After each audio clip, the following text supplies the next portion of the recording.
In January 2026, a quiet but historic shift took place that may reshape the global financial system for decades to come. It did not originate in Washington, on Wall Street, or inside the Federal Reserve. Instead, it emerged from the BRICS alliance, a bloc that now includes Brazil, Russia, India, China, South Africa, along with newer members such as Saudi Arabia and Egypt. These nations officially activated a new international settlement currency known as the unit, and it is already live. This is not a proposal, a pilot program, or a future plan. The system is operational right now, facilitating cross-border trade without relying on the US dollar. For most of our lifetimes, the US dollar has been the undisputed backbone of global commerce. International trade, energy markets, sovereign reserves, and cross-border finance all revolved around the dollar. It was not merely dominant, it was effectively uncontested. What changed in January 2026 is not that the dollar was attacked or dismantled, but that an entirely separate financial system was built alongside it. For the first time in roughly 80 years, the world has a functioning alternative settlement framework supported by some of the largest economies and populations on the planet. The BRICS strategy is subtle but powerful.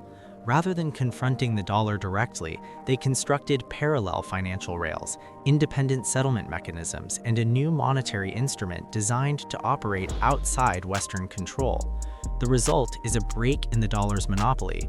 The greenback remains powerful, but it no longer stands alone. Competition has officially entered the global monetary system, and that alone changes the balance of power. The design of the unit reveals how seriously this project was engineered. It rests on two core pillars meant to address the biggest fears surrounding any new international currency: stability and sovereignty. The first pillar is gold. 40% of the unit's value is directly backed by physical gold stored in secure vaults across BRICS nations. This is not paper gold or financial derivatives, it is audited, tangible metal. By anchoring the currency to gold, BRICS signals that this system is tied to something universally trusted, politically neutral, and historically resilient.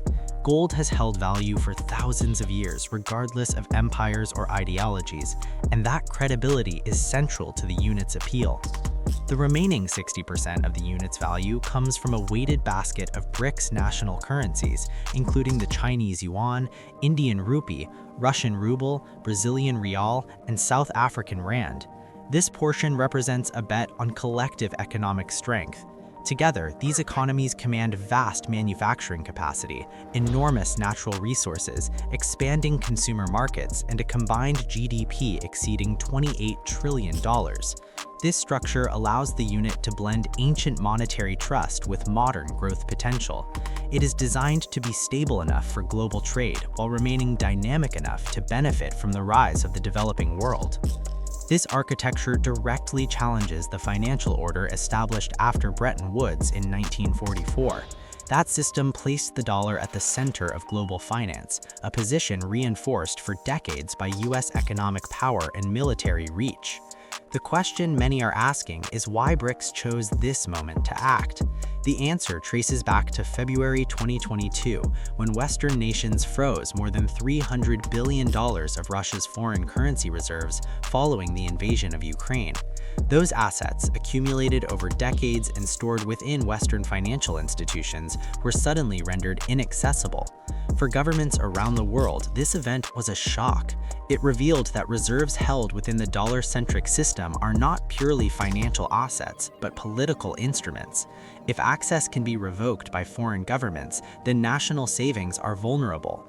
If it could happen to Russia, a major nuclear power and G20 economy, it could happen to anyone. From that moment on, creating an alternative was no longer theoretical, it became a matter of national security. The unit is the result of that realization.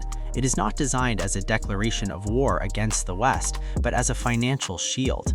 It allows participating nations to trade, store value, and settle accounts without fear of sanctions, freezes, or external political pressure. Control over financial infrastructure is control over sovereignty, and BRICS moved decisively to regain it.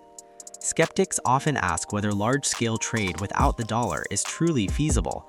The evidence already exists. As of early 2026, roughly 90% of trade between Russia and China is settled without using the US dollar at all. Hundreds of billions of dollars worth of energy, machinery, electronics, and agricultural products are exchanged using local currencies.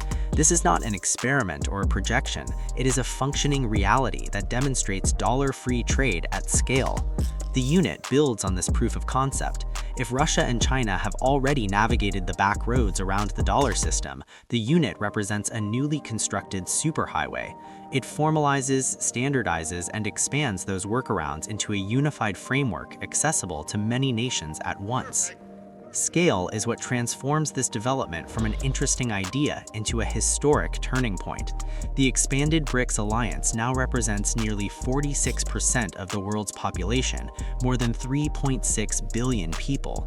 This is not a future market waiting to be created, it is an immediate user base. Trade in oil, gas, food, electronics, and manufactured goods can now be settled internally using the unit, creating instant demand and practical utility. This shift has major implications for gold. Because 40% of the unit is backed by physical gold, broader adoption creates sustained institutional demand for the metal. BRICS countries are already among the world's largest gold producers and buyers, and an expanding settlement system would require continuous accumulation of reserves. Analysts at major financial institutions have begun projecting dramatically higher gold prices, with some forecasts reaching $5,000 per ounce or more. If the unit scales into trillions of dollars in annual trade, the math becomes unavoidable. For the United States, the implications center on a concept few citizens think about but benefit from daily: the dollar's exorbitant privilege. Because the dollar dominates global trade and reserves, the US can borrow cheaply, run persistent trade deficits, and wield sanctions as a powerful geopolitical tool. The unit does not destroy this privilege overnight, but it places it on a slow countdown. Each transaction settled outside the dollar marginally reduces global demand for dollar assets. Over time, erosion replaces monopoly. This shift also affects countries watching from the sidelines. Nations such as Indonesia, Nigeria, Turkey, and Vietnam carry large dollar-denominated debts and face constant exposure to US monetary policy decisions. For them, the unit represents leverage and optionality. It offers a way to diversify risk, reduce dependence on dollar volatility, and navigate global trade without complete exposure to Western political pressure. This is how monetary change becomes geopolitical realignment. Yet, the unit faces serious challenges. Sustaining trust and coordination among diverse nations is difficult. BRICS members have competing interests, political systems, and regional rivalries. China and India have border disputes. Brazil's political priorities differ sharply from Russia's. Managing a shared settlement system requires compromise and discipline, especially during economic crises. History shows that monetary unions can fracture under stress. Still, shared vulnerability can be a powerful unifier. What binds BRICS together is a common desire to reduce dependence on a system that has proven it can be weaponized. That motivation may be strong enough to overcome internal tensions, at least for now. The launch of the unit does not signal the immediate death of the US dollar. Instead, it marks the beginning of a long, gradual transformation. The true victory of the unit is not replacement, but existence. For the first time in generations, global finance has choice. The monopoly has ended and competition has begun. The rules that shaped the financial world for decades are being rewritten in real time, and understanding this shift is no longer optional, it is essential.